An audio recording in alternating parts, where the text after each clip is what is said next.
Bon, déjà, avant de savoir si tu aimes quelqu'un, cherche d'abord à savoir si tu t'aimes d'abord toi-même. Parce que c'est impossible d'aimer quelqu'un sans s'aimer soi-même. Aussi, faut pas confondre être amoureux ou amoureuse de quelqu'un. Parce que l'état amoureux, c'est un état qui vient bousculer tes émotions. Donc, tu n'es plus maître de toi-même, tu n'as plus les idées en place. Au lieu de contrôler tes sentiments, c'est maintenant tes sentiments qui te contrôlent. Et c'est d'ailleurs pourquoi quand un proche te dit fais attention à cette personne, je sens qu'elle est en train de te manipuler. Toi tu dis non, non, non, elle ne me manipule pas. Non, non, non, non, il ne me manipule pas. On s'aime trop. C'est toi qui es jaloux. C'est toi qui es jaloux. Alors qu'on essaye de te protéger. Voilà pourquoi on dit toujours l'amour rend aveugle.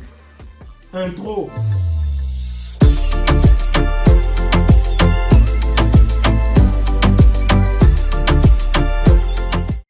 Yo la famille, j'espère que vous allez bien. Moi je vais très bien. Alors si tu es nouveau, moi c'est Warren et ici je parle de vie sentimentale et développement personnel parce que pour atteindre tes plus grands objectifs, tu dois d'abord apprendre à te connaître et savoir aussi que la personne qui s'associe à ta vie va jouer un rôle capital dans la réalisation de tes objectifs. Donc si ça t'intéresse, je t'invite à faire deux choses. La première, abonne-toi d'abord à la chaîne. La deuxième, active la cloche de notification pour être informé de la parution de mes nombreuses vidéos. Bon, tu ne peux pas aimer quelqu'un si tu ne t'aimes pas d'abord toi-même. Et si tu te demandes comment faire pour savoir si on aime vraiment quelqu'un, c'est qu'il y a de fortes chances que tu ne sais même pas d'abord ce que c'est aimer. Et comme tu ne sais pas ce que c'est aimer, comment sauras-tu que tu t'aimes toi-même, sachant que tu ne peux pas aimer quelqu'un d'autre sans t'aimer d'abord toi-même. Donc le problème n'est pas d'abord de savoir si tu aimes quelqu'un ou pas. Le problème est d'abord de savoir c'est quoi aimer. Bon, je ne sais pas ce que vous entendez par aimer, vous me le direz dans les commentaires. Mais moi je vais vous dire d'abord personnellement ce que moi j'entends par aimer. Moi je me suis donné une définition toute simple. Pour moi, aimer, c'est tout simplement faire ce qui est bien pour toi-même ou faire ce qui est bien pour l'autre. Je répète, pour moi, aimer, c'est faire tout simplement ce qui est bien pour toi-même ou faire ce qui est bien pour l'autre. Aimer, c'est pas dire je t'aime à quelqu'un. Aimer, c'est pas rigoler avec quelqu'un. Aimer, c'est pas penser tout le temps à la personne. Aimer, c'est pas offrir des cadeaux à quelqu'un. Aimer, c'est même pas être amoureux ou amoureuse de quelqu'un. Oui, aimer, c'est faire ce qui est bien pour toi. Aimer, c'est faire ce qui est bien pour l'autre. Parce que quand tu fais ce qui est bien pour toi, tu prends les meilleures décisions pour ta vie. Ça veut dire quoi? Ça veut dire que si tu fais quelque chose qui n'est pas bien pour toi ou pour ta vie, même si tu aimes la chose, même si la chose te fait du bien, ça veut dire que tu ne t'aimes pas. Pourquoi? Parce que c'est pas bien au fond pour toi. Aimer, c'est pas faire plaisir à quelqu'un. Aimer, c'est faire ce qui est bon pour la personne. Même si c'est dur, même si ça fait mal, la personne a besoin d'entendre ce qui est bien pour elle. Fais ce qui est bien pour cette personne. Fais ce qui est bien pour toi. Même si ça te fait mal, fais ce qui est bien pour toi. Aujourd'hui, ça te fait mal, mais demain, ça va t'aider. Parce que si tu sais que ce que tu fais est mauvais pour toi, mais tu fais quand même, ça veut vraiment dire que tu ne t'aimes pas. Bon, maintenant, regarde-toi, regarde ta vie et demande-toi, est-ce que les choix que je fais me poussent à m'améliorer? Est-ce que les choix que je fais me rendent excellent ou excellente? Est-ce que ça fait de moi une meilleure personne? Au lieu de te demander, est-ce que ce que je fais me fait du bien? Est-ce que ce que je fais me procure du bien? Ça, c'est un piège. Oui, parce que c'est pas parce que ton ennemi te fait du bien que ça veut dire qu'il t'aime. C'est pour dire quoi? Faire ce qui te fait du bien n'est pas égal à bien pour toi. Tu crois vraiment que ton ennemi est incapable de t'offrir un cadeau? Pourtant, le cadeau, c'est une bonne chose. Mais méfie-toi, il a une idée derrière la tête. Parce que même s'il fait ce qui te procure du bien, le cadeau, derrière, il a une idée derrière la tête. C'est pas parce qu'il fait quelque chose qui te fait du bien que ça veut dire qu'il a fait quelque chose qui est bien pour toi. Voici, quand un parent laisse pleurer son enfant parce que son enfant fait des caprices, est-ce que ça veut dire que le parent n'aime pas son enfant? Non. Pourtant, en apparence, on peut bien voir que le parent s'en fiche,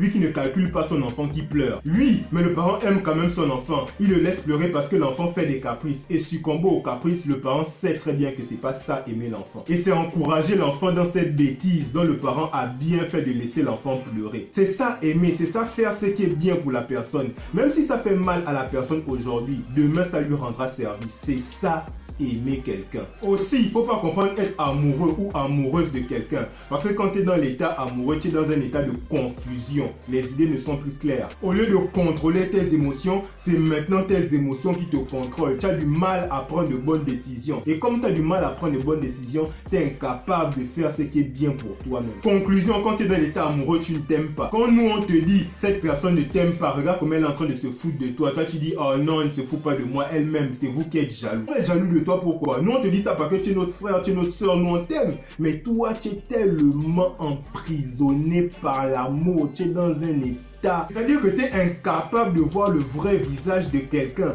Même quand c'est clair, tu ne le vois pas parce que tu es trop amoureuse, tu es trop amoureux. Et c'est comme ça que tu te fais manipuler. C'est-à-dire que tu es incapable de dire non à cette personne. Tu penses tellement à elle que tu n'arrives plus à te concentrer sur tes projets. Tu n'as plus de vie. C'est-à-dire que ta vie dépend maintenant de cette personne. Si cette personne est heureuse, toi aussi tu es heureuse. Si cette personne est malheureuse, toi aussi tu es malheureuse. Ça c'est vraiment... Tu n'arrives même plus à dormir. Pourquoi? Parce que la personne ne t'a pas appelé. Vous vous êtes disputé. Et tu n'arrives même plus à manger parce que tu as peur que cette personne te laisse tomber. Ça c'est vraiment l'état amoureux. Tu n'es plus maître de toi-même. Incapable de lui dire non mais là je suis pas d'accord avec toi, là tu as fait du n'importe quoi. Non. Pourquoi? Parce que tu es trop dans le vingele. Voilà pourquoi j'ai dit l'état amoureux c'est un état destructeur. Pourquoi? Parce que tu ne contrôles plus rien. C'est comme l'alcool. Quand tu as déjà trop bu, au bout d'un moment tu ne contrôles plus rien. Tu fais des choses que tu ne pouvais même pas faire si tu étais lucide. Tu te fais manipuler. Et même quand on te dit calme-toi, tu parles mal aux gens. Pourquoi? Parce que tu as trop consommé l'état amoureux et ça t'a rendu bourré. Bon, maintenant j'ai d'abord envie de préciser quelque chose. Généralement, j'ai bien dit généralement, avant de passer à l'étape où tu aimes vraiment quelqu'un, tu dois d'abord passer par l'étape où tu tombes amoureux ou amoureuse de quelqu'un. Donc la première étape c'est quoi? C'est l'état amoureux. Mais le problème c'est que la majorité des gens s'arrêtent à cette étape-là. On n'essaye pas d'aller en profondeur, on se laisse submerger par nos émotions. Une fois qu'on est amoureuse, on se dit ah ça y est c'est bon, j'ai plus besoin d'aller plus loin. Mais pose-toi d'abord la question, est-ce que tu aimes vraiment cette personne? Mais tu ne peux pas te poser cette question parce que tu crois que amoureux c'est aimer quelqu'un. Voilà le problème. Et du coup, qu'est-ce qui se passe? Ces personnes restent amoureuses sans jamais vraiment aimer la personne. Aujourd'hui vous êtes ensemble, demain vous n'êtes plus ensemble. Aujourd'hui vous vous mariez, dans un mois vous divorcez. Vous avez fait 5 ans, 10 ans ensemble. Aujourd'hui vous n'êtes plus ensemble, vous êtes séparés. Pourquoi? Parce que vous étiez amoureux. Et c'est ça le problème avec le fait d'être amoureux. C'est comme l'alcool. Une fois que ça descend, les idées redeviennent claires et donc là tu n'es plus amoureux. Mais franchement je l'aimais de ouf, je l'aimais beaucoup, mais aujourd'hui c'est bon, je suis passé à autre chose. Non maman, tu ne l'aimais pas, tu étais amoureuse de lui. Aimer c'est beaucoup plus fort que ça. Donc on ne doit pas s'arrêter à l'état amoureux, on doit aller plus loin et c'est le temps qui va déterminer si tu aimes vraiment quelqu'un ou pas. Parce que tu as besoin du temps pour savoir si tu aimes vraiment quelqu'un et tu ne peux pas aimer quelqu'un que tu ne connais pas. En revanche, tu peux tomber amoureux ou amoureuse d'une personne que tu ne connais pas. C'est ça la différence. Donc prends ton temps, observe la personne parce que tu as besoin du temps pour savoir si tu aimes vraiment quelqu'un ou pas. Dis-moi en commentaire ce que tu penses du sujet, complète le sujet, dis-moi si j'ai oublié des éléments importants, like la vidéo si tu as aimé, partage-le à toutes les personnes que ça peut aider. Portez-vous bien la famille et je vous dis ciao.